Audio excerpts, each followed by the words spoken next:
بسم اللہ الرحمن الرحیم۔ ناظرین، آج ہم انشاءاللہ تعالیٰ آپ کو بھوک نہ لگنے کی جو ہے وہ ایک نسخہ بتا رہے ہیں۔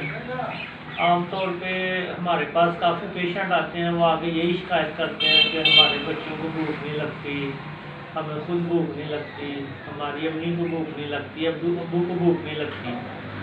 تو اس حوالے سے جو ہے وہ ہم آپ کو ایک نسخہ بتانے جا رہے ہیں جو آپ بآسانی اس کو گھر میں تیار کر سکتے ہیں، اور انشاءاللہ تعالیٰ اس کا جو رزلٹ ہے وہ بھی بہت اچھا ہے اور سائڈ افیکٹ بھی نہیں ہے۔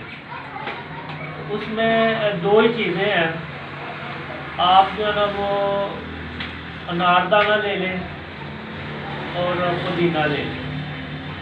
تو آپ جو ہے وہ تقریباً 2 کپ اگر آپ نے کعوہ تیار کرنا ہے تو اس میں آپ 5 سے 7 گرام اناردانہ اور 5 سے 7 گرام جو ہے وہ پودینہ آپ ڈال لیں، اور 2.5 کپ پانی ڈال لیں اور اس کو ابالیں، یا وہ پانی 2 کپ رہ جائے تو اتار لیں، اور صبح شام یہ کعوہ جو ہے وہ آپ استعمال کریں۔ اس میں آپ چینی ڈال لیں، اگر چینی کی جگہ آپ شہد ڈالیں تو یہ زیادہ بہتر ہے۔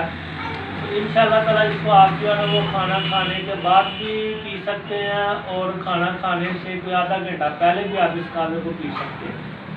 تو انشاءاللہ تعالیٰ اس کے بہت زیادہ جو ہے وہ اچھا رزلٹ جو ہے وہ ملے گا انشاءاللہ تعالیٰ، اور کھانا جو آپ کھائیں گے انشاءاللہ تعالیٰ وہ جزو بدن بنے گا، کھانا ہضم ہوگا، اور اس سے رنگ جو ہے وہ چہرے کا رنگ جو ہے وہ بھی صاف ہوگا۔ تو آپ یہ ضرور استعمال کیجئے گا، اور اس ویڈیو کو جو ہے وہ اگر پسند آئے آپ کو تو ضرور دوسروں تک یہ پیغام پہنچائیے گا، اس ویڈیو کو بھی شیئر کیجئے گا۔ اللہ حافظ۔